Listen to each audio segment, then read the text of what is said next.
और आपको ये बताएं कि पंजाब में कौमी असम्बली की 5 और सूबाई असम्बली की 7 नशस्तों पर ज़मीनी दंगल कल होगा।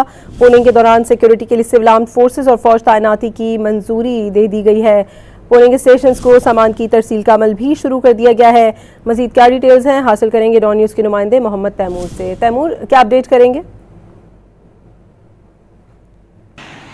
जी बिल्कुल, सुबह पंजाब में कौमी असम्बली की 5 जबकि सूबाई असम्बली की जो है वो 7 नशिस्तों पर कल ज़िमनी इंतखाब बरोज़ इतवार को 23 नवंबर को होने जा रहा है। इस हवाले से तमाम तर जो उम्मीदवारान हैं उनकी जो पॉलिटिकल कैंपेन है, जो इंतखाबी कैंपेन है, वो उसका जो वक्त है वो रात 12 बजे ख़त्म हो चुका है। इस हवाले से महकमा दाखिला पंजाब को इलेक्शन कमीशन की जानिब से दरख्वास्त की गई थी कि इन हलकों में जहाँ पर ज़िमनी इंतखाब हो रहा है वहाँ पर सिविल आर्म फोर्सेज को और फौज को जो है वो तलब किया जाए, तो इन तमाम हलकों के अंदर जो है फौज तलब कर ली गई है। इस हवाले से जो जिन हलकों में इंतखाब होने जा रहा है ज़िमनी, इसमें बकर शामिल है, मियाँ वाली, लाहौर, फैसलाबाद, सरगोदा और मुजफ्फरगढ़ के हल्के इसमें जो है वो शामिल है। इस हवाले से अगर बात की जाए, इस वक्त मैं लाहौर के हल्का NA 129 में मौजूद हूँ जहाँ पर कल ज़िमनी इंतखाब जो है वो होगा और तमाम तर तैयारियाँ जो है इस हवाले से मुकम्मल कर ली गई हैं। इस हल्के के अंदर जो है वो ये जो हल्का है इसकी ये मियाँ अजहर के इंतकाल के बाद इस हल्के की जो नशिस्त है वो खाली हुई थी और यहाँ पर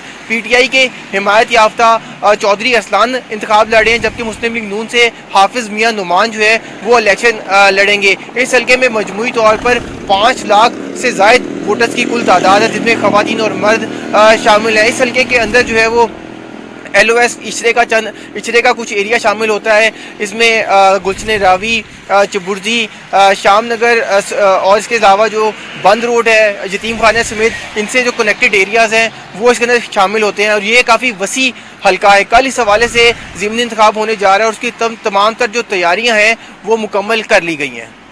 बहुत शुक्रिया मोहम्मद तैमूर आपका।